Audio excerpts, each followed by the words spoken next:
All right, Life Without Sports episode number 2. March 26th is the date. We have been without sports for like 8, 9, Ever, forever? how has it been 2 weeks? No. It's been 2 weeks, I think. Really? Wow. I don't know. Feels like 2 months, but Yeah. we'll go with 2 weeks. Well, I think it has because the Thursday I think was the It was weird. my birthday, the 12th. Yeah, it was the weird Everything closed. St. John's Creighton game where they played the first half and then canceled the second half. Tremendous move by the NCAA there. Just great job. Really good luck. Play the first half and then just cancel the game. Good job there. Got to do what you got to do. But I think that was more on the conference, right? on the Big East. Yeah, whatever. Yeah. Good luck. Either way, the NCAA is a joke. Let's just, anyway, I guess on this one, last time we did the what did we do last time? I already forgot. Shows on Netflix and movies and such. So now you go to old sports, you talk about old sports, you talk about other things you can do. And it really comes down to this. We are screwed. Those are my thoughts. We're not going to see sports for a while, is what you're saying. 4 months. Today should be opening day, is opening day. And Illinois should probably be getting ready to play in the Sweet 16, but, we move on. I don't want to move on. Okay. Well, I have been watching every night at 5:57. Shout out Barstool Big Cat, the Cat Cave Derby. It's plastic horses on a track going around in his living room. Yeah, I might check that out. That sounds exciting. You have 4 horses. You have Carmela's Dream. I don't know the names for all of them. There's a black horse, there's a brown horse, and then the white one's dedicated to Kenny Rogers, R.I.P. Okay. The Kenny Rogers. I think he has 4 or 5 wins, but it's intense. Yeah. That's what we've been doing. That's all we got left. What else are we supposed to do? And fake NCAA tournaments and marble racing and people that don't get fake NCAA tournaments going when they're supposed to. But there you go. That's a different subject. there was a NASCAR simulation that got like 1 million viewers earlier in the week. So you got to think about that. And I saw it, but that was like actual guys like racing in their houses, right? Yeah, they're flexing on everybody. Yeah, I missed that. Why don't other sports do that more streamlined and like virtual reality basketball? And actually promote it. The league needs to promote it. Yeah, I think that some baseball players are wanting to do like something with the show and stuff. But I would dominate all of them. True. So good luck to them. Because you're athletic specimen, as you can now see through video. Yeah, and the video thing, I can't get used to looking up at the camera. I'm not ever going to look at the camera, but so games. We're going to talk about some games that we have watched or will watch, or suggestions to people to watch. I picked 4 NCAA basketball games just because that's what we should be watching right now. So I don't know what your list is. I picked 5 NCAA basketball games, 3 baseball games, and like 6 NFL games. Holy smokes! All right, well, they're all from the basketball games are a little bit older, but I have some that are old or newer versions of such a thing of that. Yeah, gotcha. Makes sense. You can go ahead. 1983. What? 1983 championship game. NC State 54, Houston 52. NC State's probably one of the biggest Cinderella stories ever. I believe that they had to win the ACC championship just to get in the tournament. And they went up against powerhouse Phi Slamma Jamma, which included Clyde the Glide Drexler and Hakeem the Dream Olajuwon. I want to know why teams do not have awesome names like this anymore, and players just don't have killer nicknames. Because you had Flying Illini back then. How come they stopped doing things like that? Because we're losers. But Jimmy V was the coach of NC State, so just a really good game to go back. Tremendous coach. Yes, absolutely, one of the best of all time. So yeah, that was now 54-52. You're not going to see that very much anymore unless it's a Virginia barn game. burner, or Purdue putting up 37. Purdue, yeah. Yeah, it was a great game. Came down to last minute bucket, I believe, on a crazy shot that got tipped. So I didn't even write down the results to any of my games, so I'm just gonna kind of play it like it is. I know your next one I have the same, but one Yeah. before 1992 was 1991, the Final Four, Duke and UNLV. Now I'm pretty sure Duke won that because I think that was the first title for Coach K. With that team had Bobby Hurley, Christian Leitner, Way to Grant have all Hill. the I think stats. Don't even know who won the game. I'm pretty sure Duke won because I think Duke won the title in 91 and 92, right? Sounds right. Yeah, Sounds right. exactly. So Christian Leitner is probably the greatest NCAA tournament player ever. So you can hate him all. I'm not gonna hate on that. Yeah, and Bobby Hurley, best point guard Coach K ever had, not even close. No, it's not even close. Okay. You can give All me right. Nolan Smith, you can give me Tyus Jones, you can give me Trey Jones, every other point guard he's ever had, not even close. Bobby Hurley's the best Coach K's ever had. I'm looking Sounds directly good. into the camera because I feel like I'm in the office right Right now. in somebody's soul. Right Yeah. into your soul. Year after that, 92. I watched this one the other day. Yeah, this was they On played this CBS, last Saturday, I believe. Double overtime, Kentucky 103, Duke 104. Anybody that watches NCAA basketball knows this. Grant Hill throws a bullet one-handed, I believe, to Leitner. I think everybody that's ever played basketball has done the little Leitner move, turnaround Nope. jumper. I've never done that. Well, that's because you're no good at basketball. You probably couldn't Okay. pull it off. I would dominate that. But yeah, so that would be my second game that I throw out there. You know what my number one observation was from that game? What? Rick Pitino's tie was terrible. Well, I saw you Oh tweet my that. God, that was bad. It was brutal. It was. Like he looks like he's like working in a bowling alley or selling cars or something. Just not good, not good. That's probably why they lost, to be honest. And I don't even. I think Pitino won at Kentucky like 5 years after this, in like '98 or something. Of course, then he goes to Louisville and everything gets vacated because the NCAA doesn't care about history. So there you go. True. I have a couple that were way before this. Okay. The 79 championship is on YouTube. That was Bird versus Magic, Indiana State, who's pretty much been irrelevant since Bird was there, I'd assume. Yeah, I don't think they've done anything since. But if you want I to think they might have won a game in the tournament like 2 or 3 years ago. It's unfortunate Maybe. Because they're the Sycamores. That's just a tremendous name. They need to be there more. So what you're saying? Yeah. And if you get on NCAA basketball 10 like I did, you coach Indiana State, take them to the Final Four, then you ditch them. But it's one of those things. Stepping stones. Yeah, another matchup that was between two greats, 82. Even though I don't think Jordan was the best player on UNC at this time, it was North Carolina versus Georgetown, MJ versus Ewing. Why did I mess that up? Wow. And then I think Worthy was probably the best player in North Carolina at this time. And back to the NC State-Houston game, I believe NC State had to beat the Tar Heels with Michael Jordan to get to that championship game too. I think they had like one of the hardest roads ever by a team. But well, that's NC State hasn't really done anything of that much of value of sorts of thing of that in the last 30 years. That was a great sentence. All right. Next game, you have 2005 with your Illini goggles on. Go ahead. Yeah, 2005, Illinois wins 90 against Arizona, 89. I put one of the greatest comebacks in NCAA tournament history. You don't apparently agree with that, but, you do whatever you want to do, buddy. Down 15 with 3.5 minutes left. Illinois finds a way to come back. Darren Williams ties it, take it into overtime. Just one of the greatest games that I've ever experienced in my life as an Illinois fan. So definitely going to put that on there. I know that the Big Ten Network has ran some specials on it, interviewing players, things like that. And I believe that they played the game they re-aired the game the other day. So all these games are being re-aired. They're trying to give us something. I believe that they're going to air more games this weekend on CBS. I'm not sure which ones for sure, but I have heard that. So.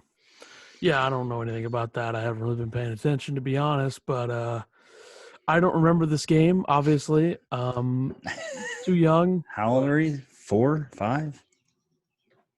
We're looking at March of 2005. 1, 2, 3. I don't know. 5. Yeah. Sounds right.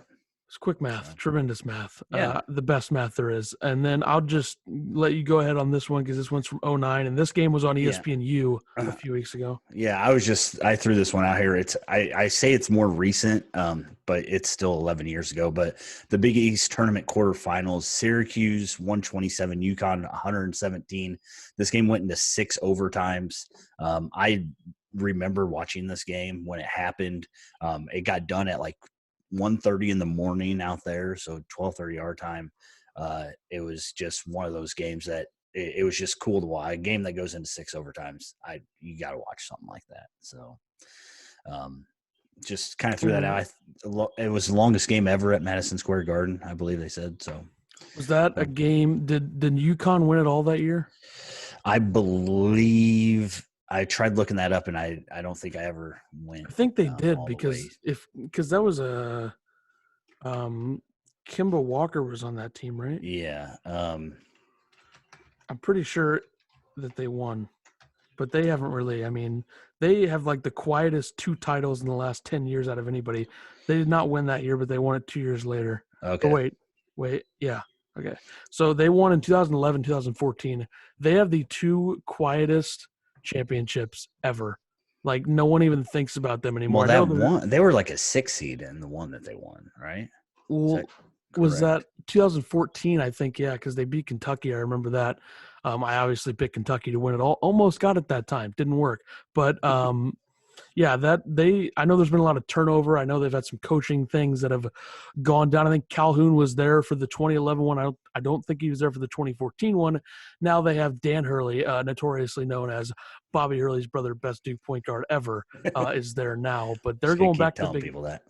Yeah, they're going back to the Big East. I don't miss the old Big East as much as a lot of weirdos do, but I do think that it'd be a little more fun if Syracuse was in there again. And I think that UConn needs to go back to the Big East. So yeah, I think it's going to be good for their program. So. Should be. So I guess we'll move on to my Major League Baseball picks real quick. A little bit of bias here, a little bit of unbiased C. It's not a word. 2011. Making it a word? 2011 World Series Game 6. I mean, come on. It's a classic game. I watched it earlier because it was on the MLB Facebook. Sounds like a terrible game, but alrighty. I'll take your word for it. Yeah, the Cardinals, obviously my guys. Even though I'm wearing a Mets jersey right now, as the folks can see, but the Cardinals. But it's a black Mets jersey, so it's okay. The best Mets jersey, yeah, by far, not even close. You look at every other Mets jersey in history. Although the one with pinstripes is nice, I like that one. The Nolan Ryan when he was there as a reliever in like '79 or something, but and I don't even know what I was going to say, but I'm going to go ahead. Okay, so the Cardinals were down to their final out and strike twice. It was 7-5. Freese hits a 2-run triple, and that really solidified how bad Nelson Cruz's defense is. He's been a DH pretty much ever since then. I love staring into this camera. And then David Freese hits a triple, makes it 7-7. Josh Hamilton hits a 2-run homer, makes it 9-7. Lance Berkman drives in a run. Someone else drove in a run. And then it was 9-9, and then Freese hits a bomb. Joe Buck says, "We'll see you tomorrow night." Jack Buck said that first, just saying. Obviously, it's his son, so he can say. Where do you get that from? Yeah. Yeah. And then 2016 NL wildcard game, the Giants and the Mets. Madison Bumgarner just dominated this game at Citi Field. Syndergaard had a good game too, but the Giants won that 1-0. Giants will go on to lose to the Cubs in the NLDS. That leads me to 2016 World Series Game 7. It wasn't as fantastic. Bad. It wasn't as bad for me as you would think. I didn't really care that much. I figured, what the hell? I mean, I've seen 2 World Series. They deserved already. one, right? Yeah. I mean, felt bad for all us Cub fans. I get it. I felt more bad for the organization and the players more than the fans. True. Yeah. I don't like other fan bases very much, but anyway, that was like a great Cardinal game. fan. Well, it's one of those things. One of the most insane things I've ever seen, that Rajai Davis home run had to just kill you there, tie it up in the 9th. Yeah. I literally we were sitting down and I dropped to my knees when that happened. Me and my brother-in-law were watching it together, and it's not a good scene. So Yeah, and this already happened today. I have a news piece from the MLB. It says I'm going to be looking down for this. So anyone who's going to go in the comment section, because I'll probably just randomly upload this to YouTube, people are going to go in the comment section saying, why aren't they looking at the camera every time they're talking? Shut up. All right, next. my camera's too high to look at all Yeah, the me time. too. So. I'm just confused. Sorry. It's weird. It says tomorrow MLB presents hashtag opening day at home. Of course, this happened today. I'm just going to let everyone know if they missed it. I'm sure there's a way to watch everything back. It's a full slate of 30 games nationally available across various platforms. So I think the MLB Network probably did something. MLB Facebook did something. A couple others, whatever, including digital streaming and social media, creating a full day event on what would have been opening day, which the last line is the most depressing thing ever. Right. What would have been opening day, and it's not. And I don't even know if there's going to be a baseball season, if I'm being honest. I try not to speculate on speculation, as they say, as was once said in a movie sometime. What was that? I've Aren't they saying June at the earliest right now? Probably because they're going to have to do like a 3 or 4 week camp Right. to get ready everybody again. back in shape. This going to be a disaster. Crazy. I've seen stuff about the NFL season being in jeopardy, and I will no longer want to do anything ever again if that happens. Let's just put it that way. Let's switch over here to video games to play that you put down, and then we'll go back to my NFL stuff at the end. That's fine. I just wrote down a few games that came out within like the last week. I know that the show came out 2 weeks ago now, 3 weeks ago. March 13th.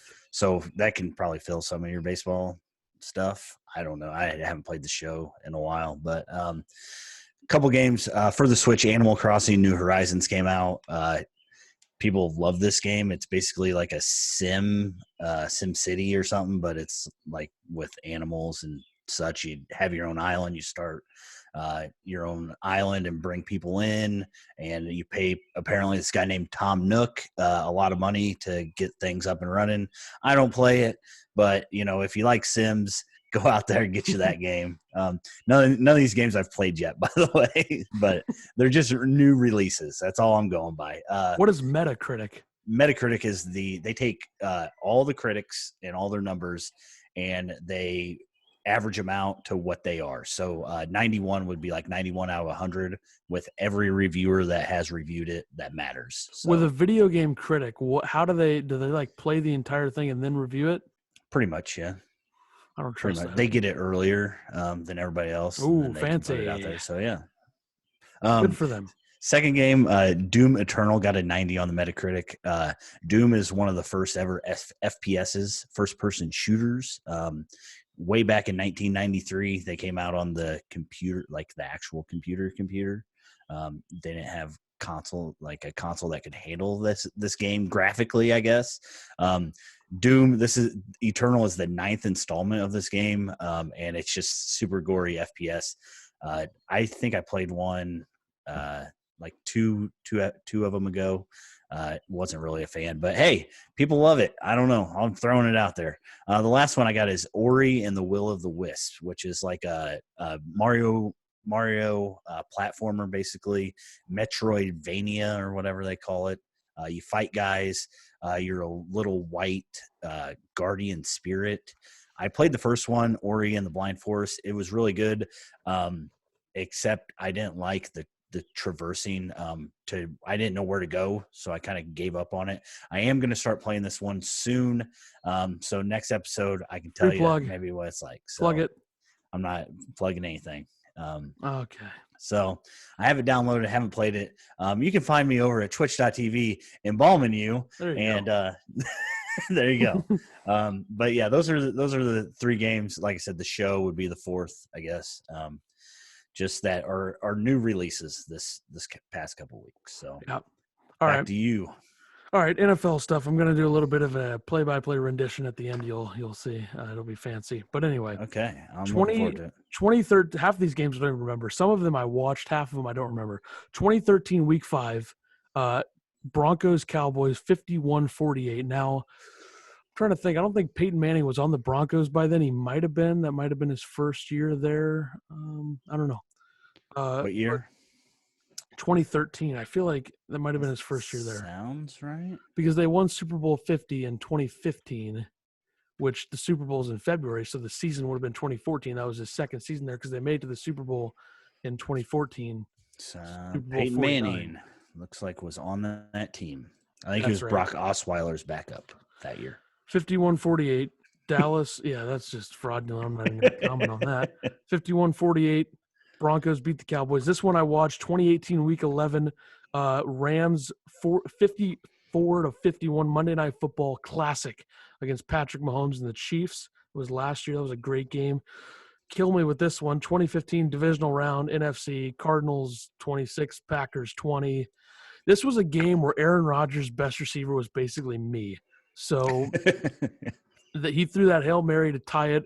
It was 20-19. They went for the extra point instead of the going for two, which would have been a ballsy move by Mr. McCarthy. He gets fired 3 years later. So they lose that game. That killed me. Super Bowl 51, notorious 28-3 blown lead by the Falcons. Sucks to suck, Atlanta. 34-28 win for the Pats in overtime. I believe that's Brady and Belichick's 5th ring together. They would get another one a couple years later in a 13-3 win over the Rams in the Super Bowl, whatever number that was. I'm lost on Super Bowl numbers at this point. 2012 AFC divisional round. Kind of remember this. 38-35, double overtime. Ravens beat the Broncos. Jacoby Jones, 70-yard touchdown catch, slinging Joe Flacco with a bomb. Thanks for coming with that one. Super Bowl XLIX. I don't know the numbers on that one, but that was the game where Russell Wilson threw the pick on the 1-yard line instead of 39. running it. Yeah, running it with Marshawn Lynch. Wouldn't have been 39. What are you, high? 39 would have been like 1940. 49? Yeah, that sounds right. Yeah, it was 40. Yeah. I was just trying, bro. Like, what do I look Roman to you? I was still depressed over the Packers blowing it in Seattle 2 weeks before to get to the Super Bowl. Whatever. 2015 Week 13. Miracle in Motown. Hail Mary. Thanks for coming. 27-23. Packers scored 27 points in the second half, capped off by a bomb by Aaron Rodgers. And that's going to be my play-by-play rendition. This is Fantastic. Jim Nance and Phil Simms. Are we ready? Okay. Oh, you doing it right now? I'm not going to actually do the voice. I'm going to, You guys ready for this? I'm excited. How far can Rodgers throw it? He can make it to the end zone if he gets out of the pocket, gets a little running start, but then can the receivers get far enough down the field? That's Rodgers in trouble. It's going to get there. He turned 32 yesterday. Does he have a vintage moment in him? In the end zone, it is caught for the win. Richard Rodgers with a walk-off touchdown, a game ender for the Packers. Total disbelief at Ford Field. The Packers saved by the face mask call. I don't know about that. Given one last chance, and Aaron Rodgers heaves it as far as he can, and Richard Rodgers boxing out in the end zone for the touchdown. The son of a former Cal football player who was involved in the band play, one of the all-time game enders in football history, the Stanford-Cal game of years ago, 1982. Now the son comes up with the play of his own. Wow. That was one of the greatest moments of my lifetime. I couldn't even breathe. I wanted to fall. I was about to pass out, and I just about passed out there. That was a lot of talking, but that's all I have. I mean, we can, Fantastic. Another thing that you can do while we're in these times is watch the White House press briefings. Read. Oh. That's a joke. I mean, the White House press, come on. Nobody needs to watch that. No, and I'm glad that everyone. You know what? They opened up golf courses yesterday, and then they already closed them down today. Good job, so, tremendous job. That's exciting in Illinois.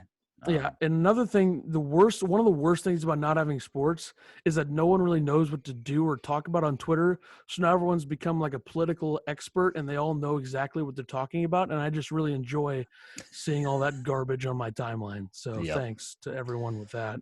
Better do some scrubbing on who you're following, I guess. Well, the best way to be try not to talk about politics on Twitter, but be political at the same time is just to like political tweets. I do that a lot. If you look at my tweets, you're going to see some stuff that you might not want to see. But anyway, I think that's all I wrote. I'm still a little worn down from that whole call there. Nance really said 400 words at the end. Ooh. That's fantastic. I felt like I was there. Well, I would not want to be there if I were a Lions fan. I'll just say that. And that was at the time where everyone was talking about how great Matthew Stafford was. How'd that work out for you? What has he played 2 games since then? All right. Rough. Damn. You could be a Bears fan though, because they don't know how to draft quarterbacks. So how about that? Wow. All right. Well, this ends episode. That was a good ending. I mean, I just had to get one last jab in there. All right. Well, No jab. I guess depending on when we get sports back, we might do this again. I guess. I don't know what we would even talk about Yeah, at we that need to point. find some other things to talk about. If you guys have any ideas or thoughts, you let us know. Yeah, and next week I'll be doing an NFL pre-draft free agency recap with one of the guys that I know in the industry coming on the show. That'll be next Big week. names, huh? And Cool. doesn't matter the name. But that's all I'll say about that. So that'll be the next time that I upload on here, probably, unless I do something or whatever happens this weekend. We'll see. Probably not going to have sports back for about 2 years. Everything sucks. Plastic horse racing is all we have, and I'll catch you next time. Later.